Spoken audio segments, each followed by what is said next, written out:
Hi friend, how are you? कैसे हैं आप लोग? उम्मीद करते हैं आप सब लोग अच्छे होंगे। जैसा कि आप लोग जानते हैं कि मैं फार्मास्यूटिकल कंपनी में काम करता हूँ। मेरी खुद की एक कंपनी है जो एक्चुअली मैं देखता हूँ जो मेडिकल रिप्रेजेंटेटिव की जो जॉब है वो बहुत टफ जॉब है, इससे इनकार नहीं कर सकते। बट कुछ मेडिकल रिप्रेजेंटेटिव को देखता हूँ ना, उनका वर्किंग प्लान सही नहीं होता, वो स्ट्रेटजी नहीं होती जो मैं फील करता हूँ। मैं जो कभी कभी डॉक्टर्स के चैम्बर के बाद वेटिंग होता हूँ तो देखता हूँ कि कुछ एमआर जैसे आए वो एज इट इज वो ऐसे लोग बैठे हुए होते हैं। इसमें दो बातें हैं। आपको पता ये करना होगा, सर्वे करना होगा कि डॉक्टर्स जो है वो कौन सा मॉलिक्यूल लिख रहा है। अगर आपका प्रोडक्ट लिख रहा है तो क्या लिख रहे हैं, कितना निकला, ये आपको केमिस्ट से सर्वे होगा, जो कि करते नहीं मेडिकल रिप्रेजेंटेटिव। वो आके वो हमें जब बैठ जाएंगे, विजिट हुआ विजिट करें निकल गए। विजिट की भी प्लानिंग नहीं है कि जा रहे हैं तो डॉक्टर कुछ पूछेगा तो मैं क्या बताऊंगा। तो मेरा ये कहना है, छोटी छोटी चीजें मैं बता रहा हूँ, कोई नई चीज नहीं बता रहा हूँ, कि आप कल की प्लानिंग आज करिए। आप अगर निकल रहे हैं तो 12 डॉक्टर का प्लान अगर आप लिखते हैं तो उसको नोट डाउन कर लीजिए। नोट डाउन करने के बाद एक एक डॉक्टर्स को क्या क्या देना है सिंपल वो बना लीजिए, या क्या क्या बात करना है वो माइंड में बना लीजिए। उसका पेन हाथ में होना चाहिए। जब आप विजुअल एड खोलते हैं तो पेन आपके हाथ में बिल्कुल ही होना चाहिए। ये मैं कई एमआर को देखता हूँ कि विजुअल एड खोल रहा है, पेन हाथ में नहीं है, वो अपना बताता हुआ निकल गया।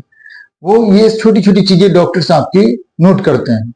डॉक्टर क्या लिखता है, कौन सा मॉलिक्यूल प्रीफर करता है, वो पता करिए। क्योंकि कई बार मैं देखा हूं, एक दो डॉक्टर से मेरी बात हुई, उन्होंने बताया कि मैं पीपीआई लीव में पेंटोप्राजोल लिखता ही नहीं हूँ। कई ऐसे एमआर है जो साल 2 साल से मुझे बता रहा है मैं रेविप्राजोल लिखता हूँ। ये तो आपको पता चलेगा केमिस्ट सर्वे से। केमिस्ट सर्वे करते नहीं है एमआर। और इसमें फार्मास्यूटिकल में मैं ये फील किया हूँ कि काफी ग्रो है, फील्ड बहुत बड़ा है और आप बहुत ऊपर जा सकते हैं अगर आप काम करेंगे, मेहनत करेंगे, खुद को अपडेट करेंगे। खुद को पढ़िए, चीजों को पढ़िए, किताब को पढ़िए। कोई नया प्रोडक्ट आता है तो उसको पढ़िए। आज तो गूगल का जमाना है, गूगल पे सारी कुछ है, उसको पढ़िए। जो प्रोडक्ट आप बताने जा रहे हैं उस प्रोडक्ट की आपके पास पूरी नॉलेज एटलीस्ट इतनी होनी चाहिए कि जो डॉक्टर अगर कुछ कॉमन क्वेश्चन करे तो उसका आप जवाब प्रॉपर दे पाइए। यहाँ पे नहीं चूकिए। नहीं आता है तो बता दीजिए कि नेक्स्ट डे से मैं बता दूंगा, अभी मैंने इसको सही से प्रॉपर नहीं पढ़ा। क्योंकि डॉक्टर्स आपसे 10 टाइम्स बेहतर है। अगर आप फार्मेसी बैकग्राउंड से तब भी वो आपसे 10 टाइम्स बेहतर है, वो बैठ के पढ़ा रहा है। क्योंकि आजकल के फार्मासिस्ट के भी हाल में देख रहा हूँ बहुत बुरा है। हर उस टॉपिक में नहीं जाऊंगा। तो मेरा ये कहना है कि आपको अपडेट करना होगा खुद को, अपने आप को। अब फॉर एग्जाम्पल मैं बता रहा हूँ, मोबाइल की कंपनी देखिए हर 2 महीने 3 महीने पे एक नया मोबाइल लॉन्च करती है, वो खुद को अपडेट करती है। एप्पल अगर लॉन्च नहीं करेगा तो उसको सैमसंग दबा देगा। सैमसंग अगर नया मोबाइल नहीं लॉन्च करेगा तो उसको ओप्पो या वीवो दबा देगा। ओप्पो वीवो नहीं लॉन्च करेगा, कोई दूसरी कंपनी दबा देगी। तो वो जब मोबाइल खुद को अपडेट कर रहा है तो आप अपने आप को खुद को अपडेट क्यों नहीं कर रहे हैं? तो आपको तो पढ़ना पड़ेगा। अगर ऊपर बढ़ना है, मैनेजर बनना है, रीजनल मैनेजर बनना है, जूनियर मैनेजर बनना है, सेल्स मैनेजर बनना है, तो आपको पढ़ना है। या खुद का काम करना है तो आपको पढ़ना पड़ेगा। और ये कमी है मेडिकल रिप्रेजेंटेटिव की, वो पढ़ते नहीं आजकल। जो पढ़ते हैं वो अच्छा करते हैं। और जिस फील्ड में भी आप जॉब कर रहे हैं उस चीज को पढ़िए। और ये तो आप प्रोडक्ट बेचने जा रहे हैं और हाईली क्वालिफाइड आदमी के पास जा रहे हैं, जो 10 साल पढ़ के आपके सामने बैठा हुआ है। तो वो अगर कुछ चीज पूछता है नहीं तो आपको उसको सेटिस्फाइड कर, जिस दिन आप सेटिस्फाइड कर दीजिएगा वो आपका प्रोडक्ट लिखना शुरू कर देगा। और प्रोडक्ट विजिट से ही लिखाता है, इसका कोई दूसरा टूल्स नहीं है।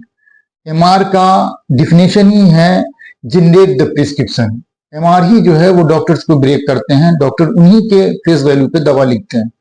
हो सकता है मैनेजर हेडक्वार्टर हो, मैनेजर की अपनी पकड़ हो, उससे लिखाता है, वो एक अलग, बहुत कम है ऐसा। और वही एमआर अगर कंफर्ट जोन से बाहर नहीं आता है कि वो अपना वो उसी हेडक्वार्टर को पकड़ के बैठ गया तो वो जिंदगी भर एमआर बना रहता है और एमआर बन के रिटायर हो जाता है, या 10 कंपनी चेंज करता रहा तो वो एमआर ही बना रहता है। लेकिन जिसको ऊपर उठना है वो पढ़ता है, कंपनी को करके देता है, कंपनी उसको ऊपर लेके आती है। आप उसकी सैलरी अच्छी करती है। बेहतरीन सैलरी फार्मास्यूटिकल कंपनी आजकल दे रही है, जो बड़ी बड़ी कंपनी है 50,000 60,000 को सैलरी दे रही है, प्लस अलाउंसेस है, आपका इंसेंटिव प्रोडक्ट पे मिलता है, बोनस मिलता है। तो ये सारी चीजें हैं। तो ये तो आपको पढ़ना पड़ेगा। इसका एक ही मुझे जो समझ में आता है कि आपको फील्ड में मेहनत करनी पड़ेगी और पढ़ना पड़ेगा। आपको प्रोडक्ट को पढ़ना पड़ेगा। और हर प्रोडक्ट की एमआरपी आपको टिप्स पे याद होनी चाहिए। अगर डॉक्टर पूछता है, ये कॉमन है कि आपके इस प्रोडक्ट की एमआरपी क्या है, रुकिए मत, बताइए। नहीं पता है गलत मत बोलिए, बोलिए कि सर मुझे पता नहीं, मैं देख के बताता हूँ, ये कल आपको बता दूंगा। झूठ मत बोलिए कभी भी, डॉक्टर्स के सामने कभी झूठ मत बोलिए। ये एकदम मेरी बात को गांठ बांध लीजिए। तो किसी फील्ड में कभी अपनी लाइफ में झूठ नहीं बोलिए। बट डॉक्टर्स को झूठ झाट कमिटमेंट मत कीजिए, झूठ फूट बात मत करिए। बिला वजह का इरिटेट मत करिए। जो मुझे लगता है अगर डॉक्टर मूड में है बात करने के, फिर मूड में आप बात करिए उनसे अच्छे से। अगर डॉक्टर मूड में नहीं है बात करने के, 10 15 20 एमआर का नंबर है, वो चाह रहा है बस प्रोडक्ट बताइए निकल जाए, तो आप बता के निकल जाइए। झूठ का इरिटेट करिएगा, वो आपका प्रोडक्ट जो लिख रहा है वो भी बंद कर देगा। तो ये छोटी छोटी चीजों को समझना होगा। और डॉक्टर ब्रेक करने के लिए आपको कंटिन्यूटी जरूरी है, कंटिन्यू मिलते रहना होगा डॉक्टर से। और प्रोडक्ट की नॉलेज बहुत जरूरी है। ये मेरा कहना है कि आप प्रोडक्ट को पढ़िए। गूगल का जमाना है, आप बैठ के डॉक्टर चेंबर के बाहर ही देखते हैं, टाइम वेस्ट करते हैं। आप उस बीच को पढ़िए, केमिस्ट सर्वे करिए, कौन डॉक्टर्स क्या लिख रहा है, क्या प्रीफर्ड उसका मॉलिक्यूल है, ये जानिए, वो बताइएगा ना आप। अब वो जो प्रोडक्ट लिख ही नहीं रहा है, वो उसको पसंद ही नहीं है, अब आप उसको बता रहे हैं, आप बता के आके निकल रहे हैं।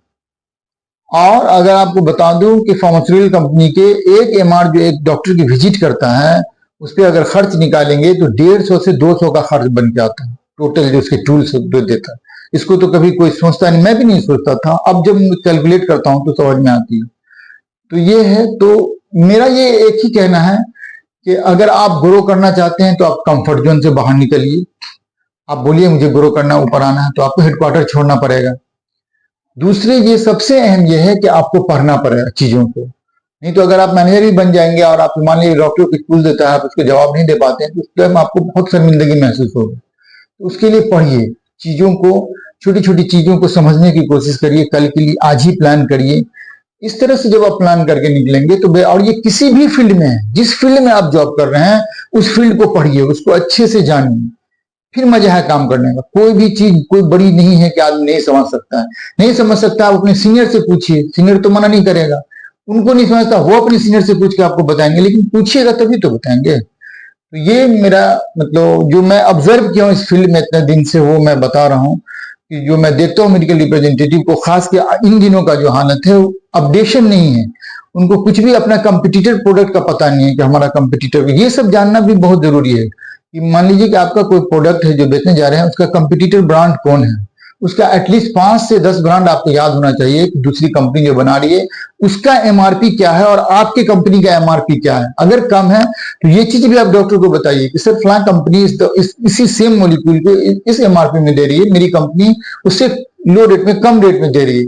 तो डॉक्टर हो सकता है, डॉक्टर तो मैक्सिमम चाहता है कि मेरे पेशेंट ठीक हो और पेशेंट को बेनिफिट हो, कम से कम दवा लिखे और सस्ते में दवा हो जाए। तो जब भी आप ये बताएंगे तो डॉक्टर्स को अच्छा लगता है, वो फिर वो आपके प्रोडक्ट को लिखता है। तो ये सब चीज तो तब होगा ना जब आप पढ़ेंगे, समझेंगे चीजों को। 1 घंटा 2 घंटा, आज तो नेट का जमाना है, आप बाहर बैठे हुए होते हैं, जब डॉक्टर्स की विजिट में अक्सर टाइम लगता है, बैठे हुए हैं, आप पढ़ लीजिए। आप क्या जा रहे हैं, क्या बात करना है, ये सोच लीजिए। तो होता क्या है कि लड़के बाहर बैठ के, मैं देखता हूँ, रील देखता है, वो न्यूज देखता है, कुछ से कुछ कान में मोबाइल लगा करके सुनता रहता है, बट वो पढ़ता नहीं। आप घुस रहे हैं, आप ये पहले सोच लीजिए कि इनसे मुझे क्या बात करनी है, ये हो सकता है हमसे क्या कुछ पूछेगा और उनकी क्या सेल है, ये सारी चीज आपको पता होनी चाहिए। स्टॉकिस्ट के पास से ये सारा चीज मिल जाएगा आपको कि फिलहाल डॉक्टर्स क्या लिख रहा है, क्या क्या लिख रहा है, क्या सेल्स है। क्योंकि वो अगर पूछ दिया, आप जवाब नहीं दे पाएंगे तो डॉक्टर को लगेगा कि ये बस यूं ही घूम रहा है, इसको कुछ पता होता है नहीं, वो फिर आपको बहुत लाइटली लेंगे। लेकिन अगर आप डॉक्टर के इस पे खड़े उतरते हैं, जो डॉक्टर पूछता है आप प्रॉपर जवाब देते हैं, तो डॉक्टर को बहुत अच्छा लगता है, खुश होता है कि बंदा पढ़ रहा है, पढ़ के आया है और ये सही है, तो वो आपकी दवा लिखेगा। तो ये छोटी छोटी चीजें, मैं कोई बड़ी चीज नहीं बता रहा हूँ, ये एकदम जो रोज की चीजें है वो मैं बता रहा हूँ।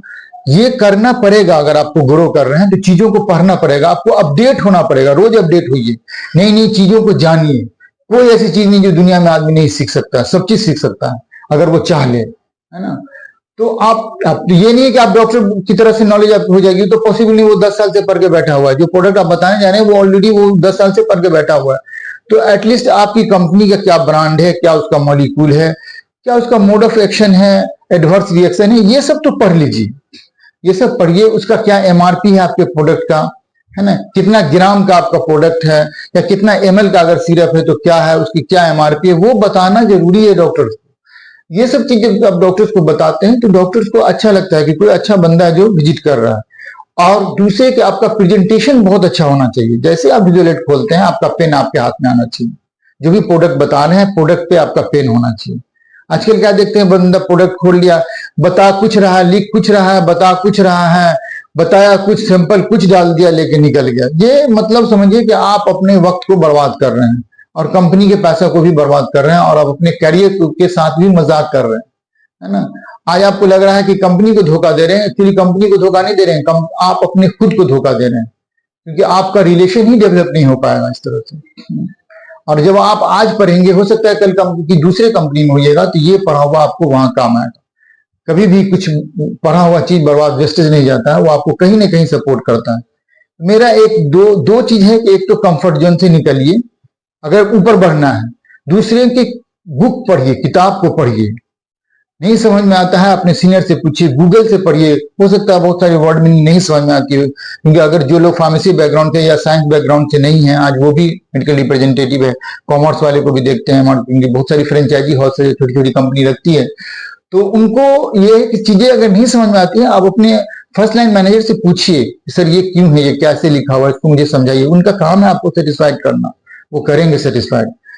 तो फिर आप में अंदर से कॉन्फिडेंस बिल्डअप होगा। डॉक्टर के चैम्बर में जाने के बाद जब आप उसको कोई प्रोडक्ट बताएंगे तो आप कॉन्फिडेंट होंगे कि वो कुछ पूछेगा तो हम बताएंगे। कंटिन्यू विजिट में रहेंगे, नहीं तो क्या होता है, विजिट आज किए फिर एक महीने गायब हो गए, पता नहीं, तो वो ना लड़का खुद शर्माया हुआ रहता है, लगता है कैसे जल्दी जल्दी प्रोडक्ट बताया और निकल जाए, है कहीं डॉक्टर कुछ पूछ न दे। तो ये तो मतलब आप अपने टाइम को वेस्ट कर रहे हैं, कंपनी का भी टाइम वेस्ट हो रहा है, आपको रख के कोई फायदा नहीं हो रही है। तो ये कहना है कि आप खुद को सीखने की कोशिश करिए, नई नई चीजें को सीखिए, पढ़िए।